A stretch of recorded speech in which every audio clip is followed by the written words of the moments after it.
Hello and welcome back to Nocturnal Notes. I am Sydney, and this is our second episode. Congratulations, you survived our first one. I already told you what today's episode is going to be about in our first episode, so if you don't know, then you just didn't do your homework, and nobody likes someone who doesn't do their homework, okay? I'm the person who doesn't do their homework. Anyways, today we're going to be talking about one of my favorite artists. It's a pop diva, okay? If you're going to be sick of these pop divas, I don't know if I'm the girl for you, okay? I'm going to be talking about the pop divas. I also, first of all, before we start, I want to apologize for the fact that the vinyls on my wall in the background are the same. The goal is to change those every episode. However, my husband is not home. And although I am 5'7", I'm not tall enough to change the vinyls in the background. At least not the one up there. Last time I tried to change them, I broke it and it crashed and it fell. People cried. I cried. No, I didn't cry. It was fine. Anyways, you're just gonna have to deal with Olivia Rodrigo, Paramore, and Walk the Moon for one more week. I'm sorry. Hopefully next time I'll have it changed. But our bat sign's still going strong, okay? So I don't think you should complain. Anyways, yes, we are going to be talking about one of my favorite pop divas today. She's on my shirt. I'm going to stand up so you can see my shirt. Do you know who this is? If you don't know who that is, we have serious issues. That, my friends, on my shirt is Lady Gaga, okay? She's one of the most important artists of our time. I really believe that. I think she's like Michael Jackson, okay? I think she's like a Michael Jackson of our time. Like, people think back to like Michael Jackson, David Bowie, Prince. I think Lady Gaga is going to be one of those artists for us. I really do. So I'm just going to give you like a history, I guess, of Lady Gaga. If we have time, I have a lot to talk about because I know a lot about her because I've done some research the past couple days. So if I have time, I'll kind of talk more about the most recent album that came out, Mayhem, because I really love that album. But I think this is going to be more of like a history of Lady Gaga. In case you don't know anything about her, this is the episode for you. Sit down, this is a history lesson. This is some serious, important education I'm going to be spilling into your brain, okay? Okay. So, in case you didn't know, Lady Gaga's birth given name is not Lady Gaga, okay? It is Stephanie Joanne Angelina Germanotta, okay? She's Italian, okay? She grew up in Upper West Manhattan, so she's a New York born and raised girl, and she started playing the piano when she was 4 years old. Now, I can't fathom that. I can't imagine a 4-year-old sitting down at the piano and playing the piano proficiently. Maybe what she means by that is she sat down on a piano bench and played chopsticks at 4. Either way, I'm impressed. I couldn't play chopsticks at 4, I'll tell you what. Anyways, so she grew up in Manhattan. She went to an all-girls Roman Catholic school, and she always talks about how, although she was like a very dedicated and studious, like disciplined student, she was a bit insecure and a bit of a misfit. She kind of felt like she didn't belong. It kind of gave her a rebellious spirit, I guess, going to an all-girls Catholic school. She was often mocked for being like too provocative and eccentric and all that fun stuff. But she was always musical all throughout her childhood and teenage years. Even when she was a teenager, she would play like open mic nights. She was a theater kid, I found out, which makes, whenever I find out that like someone else is a theater kid, makes me feel a lot better about myself for some reason. But also, like, people need to understand that like all their favorite artists, all their favorite actors and actresses, anyone that they know in Hollywood that's a celebrity, basically any celebrity was a theater kid. They were the kids who were reading their little monologues at the freaking lunch table. They're the ones who are saying, sorry, I can't, I have rehearsal. Like Tom Holland was doing that. Timothy Chalamet was doing that. They were theater kids. But she was in Guys and Dolls. She's in Sopranos, and I don't know what this musical is or what this show is. It's called A Funny Thing That Happened on the Way to the Forum. If you know what that is, then congratulations. You're a better musical theater person than me.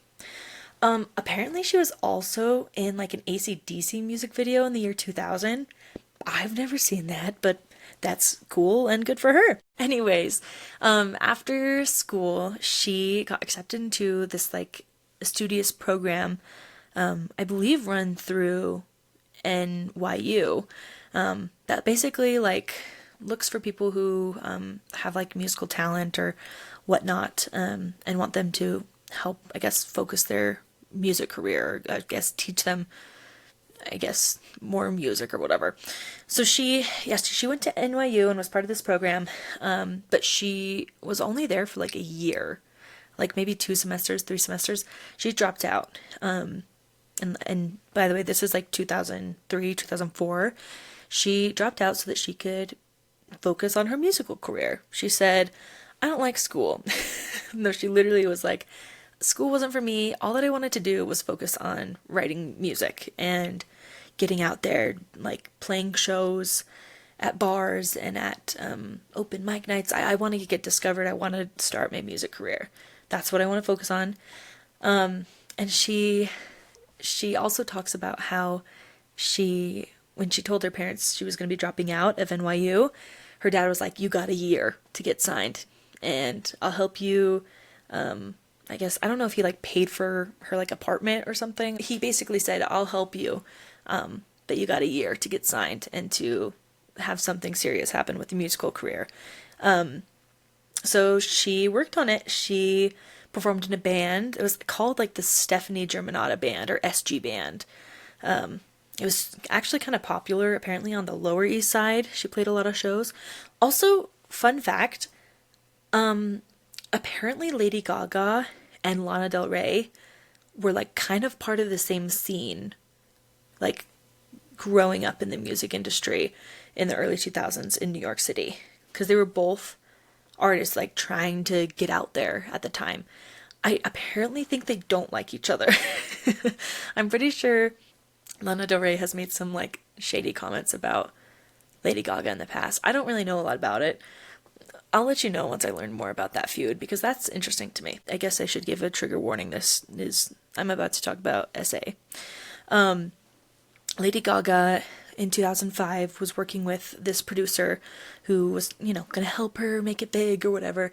And I guess that she was sexually assaulted by him. And that was a huge, I guess, part of her story that obviously really affected her and gave her serious PTSD after that. That was just a big, like, roadblock in her life, as you can freaking imagine. So after, she's been kind of hitting low lows and she's just really trying to get out there, she did this Songwriters Hall of Fame where this, like, talent scout, I guess named Wendy, I don't know what her real name is. Shout out to you, Wendy. This girl at this Songwriting Hall of Fame was like, hey, I know this producer, his name's Rob, and I think that he would be interested in your music and your songwriting. And so she, I guess, recommended Lady Gaga to this guy Rob, and he was a producer for artists like Destiny's Child, like Whitney Houston, apparently like Will Smith, who, by the way, I really don't like Will Smith. I'm so sorry. I'm a Will Smith hater. So, but anyways, this guy Rob, I guess is the first person to ever call Lady Gaga Lady Gaga. I guess they were like writing songs together or whatever, and he called her Gaga, and she was like, oh, Gaga, like the Queen song, like Radio Gaga. And I guess he was like texting her, and he was gonna text back like, yeah, like Radio Gaga, except for radio autocorrected to Lady. And And she was like, oh my gosh, Lady Gaga, that's me. And the rest is history. Then she's been kind of Lady Gaga ever since. Although this guy, Rob, by the way, we don't really like him because apparently later he sued her for like $30 million for some reason. He's not a good guy, apparently. Anyways, after working with this guy Rob and writing a lot of songs and producing songs, I guess that they also started dating at some point, if I'm not mistaken. And she was signed to a record label with the help of this guy Rob, Def Jam Records in 2006, but it only lasted 3 months. I don't know if she dropped out of the record label, if they dropped her. It's more likely that they dropped her. But after she was dropped from this record label, it was kind of another low. She was like, gosh darn it, I was so close. And she moved back home because remember her dad said like, you got a year. And a year had passed and that's all that happened.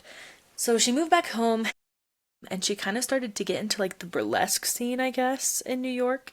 And she met this other performing artist named Lady Starlight, who was a burlesque performer. And they connected because her name's Lady Starlight and her name's Lady Gaga. And they were like, oh my gosh, we're literally perfect. And they started to perform together. They called themselves, or I guess they had a show where they would play like pop, rock, burlesque type shows, okay? And they called the show Lady Gaga and the Starlight. Apparently they were like, Lady Gaga and Lady Starlight were pretty big. Like they played shows together enough to the point where they apparently even performed at Lollapalooza in 2008, like right before Lady Gaga took off by herself. At one of these performances, I don't know if it's specifically Lollapalooza or a different Lady Gaga and Lady Starlight performance, this record executive named Vincent, I guess, was interested in her. He got some tracks of hers from that producer guy, Rob, and he decided to sign her to his record label. Just her, not Lady Starlight. It's like a record label. I guess at the time it's Streamline Records, but now it's kind of more known as Interscope Records.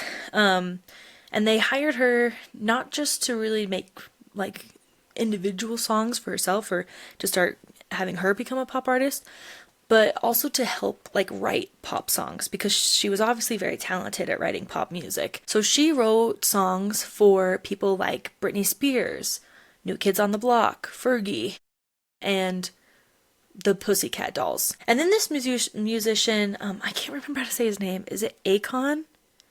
Akon. I know who he is. I just don't know how to say it. Don't make fun of me. Anyways, Akon. I'm gonna say Akon. If I'm wrong, then that's me.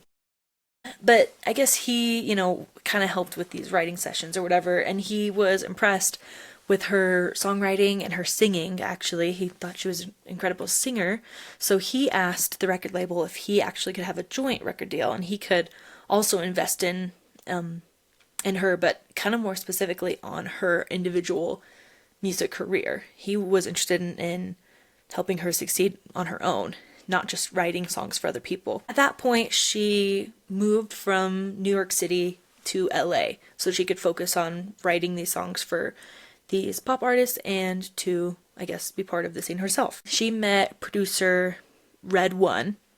He's a pretty famous producer at the time. You hear in the songs, she mentions Red One. In the song Just Dance, for example.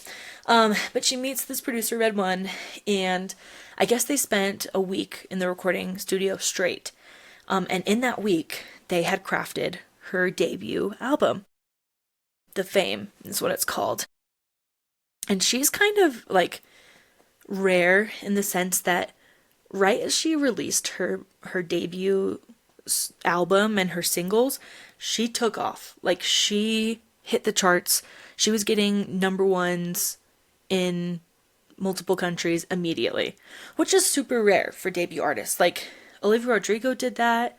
Chappell Roan's, a pretty incredible artist, debut artist. But that's pretty rare to happen, okay? Not a lot of people can just jump into the music industry and get number ones right away, but Lady Gaga's one of those artists. Her first two singles are Just Dance and Poker Face, and that all came out with her debut album, The Fame, in the year 2008. She kind of took off, she has really iconic music videos. She had a really iconic look that everybody just loved, right? And she actually won a Grammy for her debut album. Actually, I think she won two. Yeah, she won two she won for the best dance / electronica album, and also for best dance recording with Poker Face at the Grammys, which is just incredible for a debut artist again. As she's, growing and becoming a really big name in the pop industry, she opened for the Pussycat Dolls because she had the connection for writing songs for them. And it didn't last super long because she was so famous that she actually could have her own tour. It wasn't like a super big tour, but it's still like a solo tour called the Fame Ball Tour. And while she was on this tour is when she started to write even more music. She just kept it going. And she wrote Bad Romance and all the songs on the EP, The Fame Monster. Okay? So Bad Romance is one of the songs on that album. I guess EP. I keep thinking that Fame Monster is an album. It's actually just an EP. But that has songs like Bad Romance, Alejandro, Monster, Speechless, Dance in the Dark. Dance in the Dark, by the way, one of my favorite Lady Gaga songs of all time. And this was in 2009, okay? So, this is like a year, and all of this has happened. She was doing incredible, and she won a Grammy for Best Pop Vocal Album for the Fame Monster. It's not even an album, it's an EP. She's just incredible. She also came out with Telephone with Beyonce. Remember this? Beyonce said, yes, I would love to be with this brand new artist, Lady Gaga, on her track. That's impressive stuff. And they had a music video together. It's very iconic. All of Lady Gaga's music videos are very iconic. But after releasing The Fame Monster, she went on the Monster Ball tour, okay? This is kind of what all artists do. They release an album, let everyone love it, go on a tour for it. Release an album, make sure everyone loves it, go on a tour for it, right? As she's continuing to grow to fame, she's having these iconic moments like the VMA performance of her singing Paparazzi and the blood going all down her shirt and all that. The meat dress happens. I wore the meat dress for Halloween this past year. So I'm a real fan, okay? Not actually a meat dress, okay? It was just a dress that looked like meat. But anyways, and then we're hitting to 2011, okay? And that's when she announces and releases Born This Way. This is technically just her second album, Born This Way. And she goes on a tour for it, of course, like you do. And she is on this tour for about a year. And in February of, I think 2013, she's, on this Born This Way ball tour, and she has an accident in Montreal, Canada, and she broke her hip on stage. We really don't know the specifics of this. I don't think she even knows the specifics of this, but it was so bad. She literally broke her hip while performing to the point that she had to get surgery and cancel the rest of her tour dates for this Born This Way ball tour, and it was really hard for her. We'll kind of talk more about this hip situation later. After taking a little break, recovering from surgery, she releases her next album, her third album, Art Pop, in 2013. Pretty popular. It's not my favorite album personally, but there's quite a few good songs on there. After 2013, she goes on a tour for Art Pop like she does her other albums. 2014 is when she gets into her jazz game, okay? And she releases her first album with Tony Bennett called Cheek to Cheek. It's a jazz album. I don't have much to say about it. I guess notable thing that I have on the list is her Sound of Music tribute. I want to say during the Oscars. It was just really good, okay? I really love that performance. I think she's singing title track like Sound of Music. She might even sing Climb Every Mountain. But it's a really beautiful tribute to the Sound of Music, and to Julie Andrews. I want to say that's in 2014, 2015 at the most. But she also, right after releasing that album with Tony Bennett, and that performance at, I believe, the Oscars, for The Sound of Music, she writes a song called Till It Happens to You for a documentary called The Hunting Ground, which is all about sexual assault, and she kind of talks about her experience with her sexual assault when she was 19, just coming up in the music industry. So, and that song, Till It Happens to You, got her her first Academy Award. She already had plenty of Grammys at this time, right? But this was her first Academy Award. Right after her Academy Award is when she got into her American Horror Story game, okay? I want to say this is 2015, could be 2016, okay?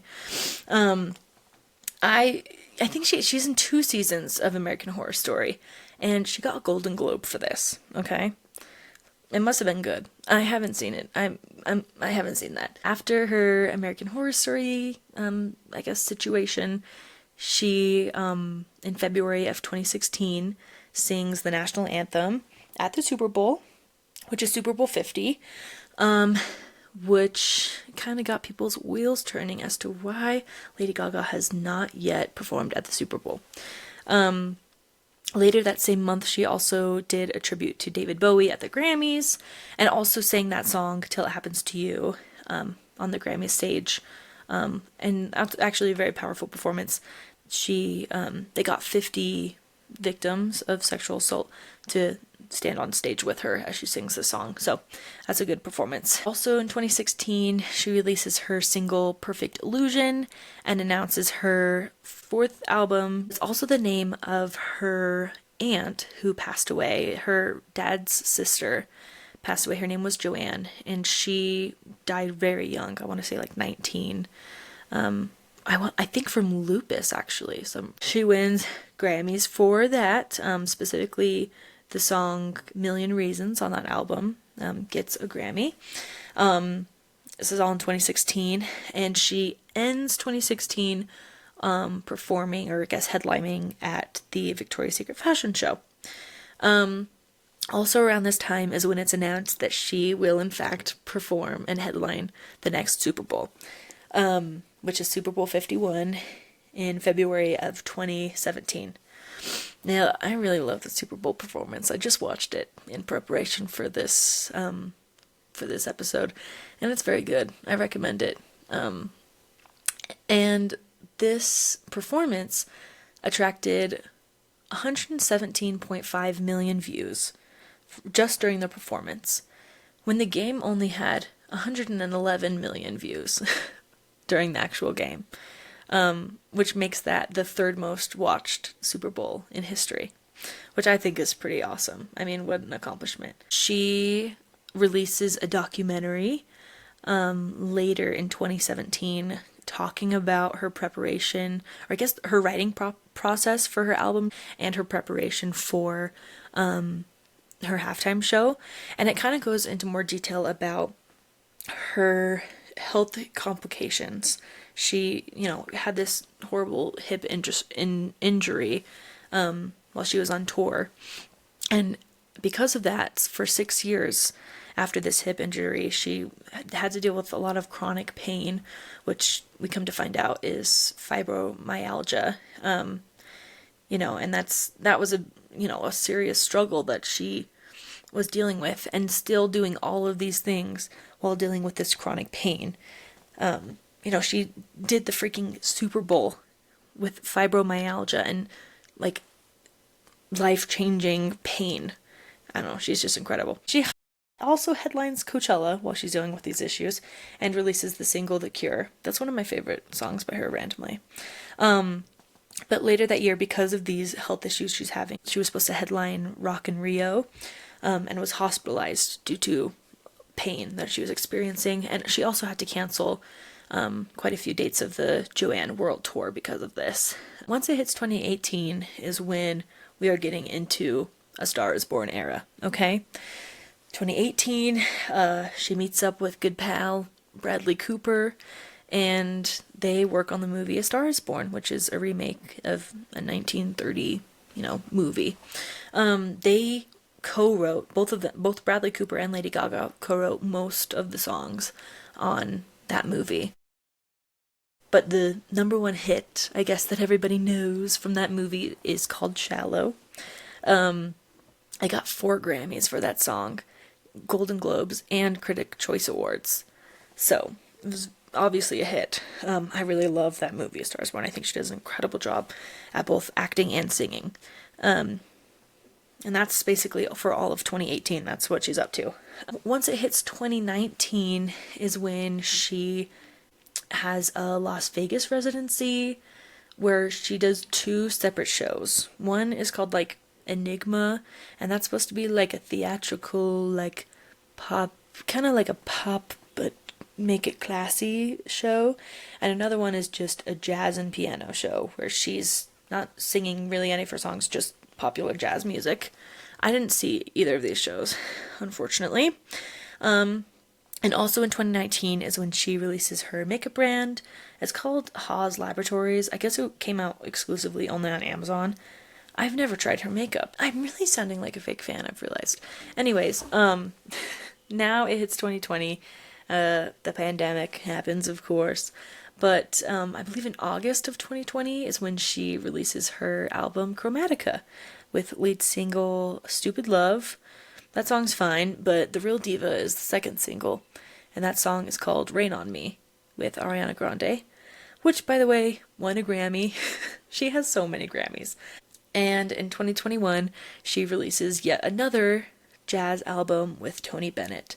That album's called Love for Sale and also gained her another Grammy. In 2021, she also accepted a role for the movie House of Gucci, where, she played a woman who was hiring a hitman to murder her ex-husband. And I guess that she got really into, method acting for this role, and she, got really intense with her Italian accent. I mean, she is Italian, but I guess she, talked in an Italian accent for, a year, and then had to go to, psychotherapy because it really messed her up. That's why we don't do method acting, okay? But that's what she was kind of doing in 2021. Once it hit 2022 is when she released a song with Maverick Top Gun called Hold My Hand. Pretty popular. I think she got a Grammy from it. And then also her song, her Born This Way album, she has a song called Bloody Mary. It came out in 2011, but randomly in 2022, it, I guess, got a second life. People, I guess, were making edits to the show Wednesday from Netflix, and it just got really popular. So that song was really, going hot in 2022. Once the pandemic's kind of wrapping up, she goes on the Chromatica Ball tour. She only does a few dates, but she does make an HBO special of the concert, which I've watched before. It's really good. She sings most of her hits. Fast forward to 2024, last year, she got engaged to her now fiance, Michael, who's this business guy. Also last year, she performed at the 2024 Summer Olympics in Paris. She performed the opening ceremony, sang some French song that I don't know the name. And in August of last year, she released the song Die With a Smile, a collaboration with Bruno Mars, which was so kind of her. He really needed the money. And they won Grammys for that, of course, because if Lady Gaga's going to be nominated for a Grammy, there's a high chance she's going to get it. Also, 2024, we had a little bit of a low because she was in the movie Joker, I guess the sequel, and played Harley Quinn, or I guess Harleen Lee Quinzel, which, by the way, was just kind of a massive failure. I never saw that because I like Lady Gaga. I didn't want to change my opinion on her. And she made an accompanying jazz album to come out with the movie, which is just her singing a bunch of jazz covers. But I guess it's supposed to, be a combination with the movie. I didn't get it. Anyways, it was bad. But this year, she got up and she said, "Hi girls, I'm back." And in March of 2025, she released her next album, I want to say, what is that, her 5th album? Now that I just talked your ear off, I can't even count. Let's see, 1, 2, 3, 4, 5, 6, her 6th album, if we don't count all the jazz. It's called Mayhem. I've watched many interviews of her talking about this latest album.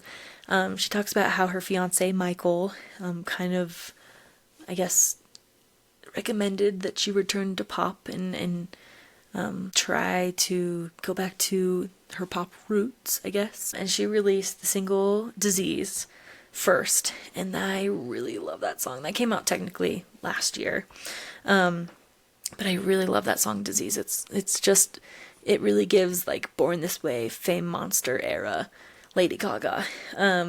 Then she, in February, during the Grammy Awards, surprise dropped a music video, Abracadabra. Yes, and that was very fun. Just randomly during commercial break, she just dropped that music video, and it's very good song. I love that. And she hasn't announced any other singles after dropping the album, but she has announced going on a tour called the Mayhem Ball Tour. I really wish that I could go, but I don't live near any stadiums. I'd have to go out of state to go and see her. She's too famous. It'd be really cool if I could go see her in Vegas. That's the pre-sale that I signed up for, but I'm not super counting on it. I just want to quickly go through kind of the track list of Mayhem and just kind of talk about it. I've already talked about the first 2 tracks, Disease and Abracadabra. The next track on her latest album, Mayhem, is called Garden of Eden. I really love that song. It kind of gives like Britney, like 2000s, I don't know, something about it. And the next song on the album's called Perfect Celebrity. Now that's a really special track where she kind of talks about how she's the perfect celebrity. You know, you're just gonna look at her, you're just gonna laugh at her, and you're gonna make her money. She's the perfect celebrity, you know, in all senses of the word. Next song, Vanish Into You. Some people think is about Tony Bennett's like death and how it affected her. I don't know about that. Girls. But if you want to believe that, then you can believe that. Next song is called Killa, not Killer, Killa. Killah. And that song's good. That song is like a Prince-inspired track. Everyone is comparing it to Prince because that's exactly what it sounds like. Now, I really love this song. The next song is called Zombie Boy. And this is like a disco, like dance number that's gonna really go off at Halloween time. So you need to listen to Zombie Boy before it hits October, because once it hits October, you're gonna be behind the times. Everyone's gonna be listening to Zombie Boy. Just wait and see. I promise. Next song is called Love Drug. I like this song a lot. It's a lot more of like a chill vibe. This song I want to like roll down my windows to and like drive down the highway just listening to Love Drug. It's a good one. The next track is called How Bad Do You Want Me? Now, I love this song. This is actually the first song when I listened to the album for the first time that I was like, I love that song. And I didn't know what it was about it. I was like, I just really love that song. And then the internet was like, hey, that sounds like a Taylor Swift song. That sounds like Jack Antonoff produced that. And I listened to it again, and I was like, oh my gosh, you guys are onto something. Because it really does sound like a Taylor Swift song. Like, just I guess the mannerisms, like her vocalization sounds like Taylor Swift. And also just the production sounds like a Jack Antonoff number. The next track is Don't Call Tonight. That's a good song. It's also, I think that's kind of like a disco-y type number. It's not my favorite, but I do like that song. Shadow of a Man. Now that song's incredible. That song is like a Michael Jackson song. Like, if you listen to it and just imagine that Michael Jackson's singing it, you're like, oh my gosh. Next song is called The Beast. Now, I don't have a lot to say about that song. That song is not for me. She's talking about like how she's gonna, you know, it's gonna be okay that she's seeing her lover's dark side, and then that he's gonna let out the beast inside of him. I don't really need that. Okay. The last song on the album is called Blade of Grass. Now that's a special track. When I first listened to it, I was like, okay, now what is this? I don't know what this is. It's kind of like a ballad. But I watched an interview where she talked about how the song Blade of Grass is talking about how when she got engaged to her now fiance Michael, he asked, hey, how should I propose? Like, you're Lady Gaga. How do I have a special engagement with you? And she said to just take a blade of grass and wrap it around her finger, and that would be enough. Because she just loves him so much, she doesn't need anything fancy. She just needs something around her finger. That's what that song is about. And that's cute and special. Now with that background context, I'm like, okay, that's a cute song. But I just really love that album. I mean, there's just so many really great like dance songs. I feel like that's what Lady Gaga's super known for when it comes to her music, is her dance songs. You know, you can always get up and move around to Lady Gaga songs. And I feel like this album was a really good return to form for her. There's a lot of like edge to a lot of these songs, which is what I super love from her earliest work, like Fame Monster and Born This Way. Anyways, I just think that she's a super important artist. I really like this newest album she come out with. I hope you enjoyed this episode of rambling my history of Lady Gaga to you and letting you know what tracks I like off the latest album. Let me know if you liked this or if this was terrible. Actually, I don't know if I want you to tell me if this is terrible. But tell me if you have any suggestions. I'm open to suggestions if they're kind.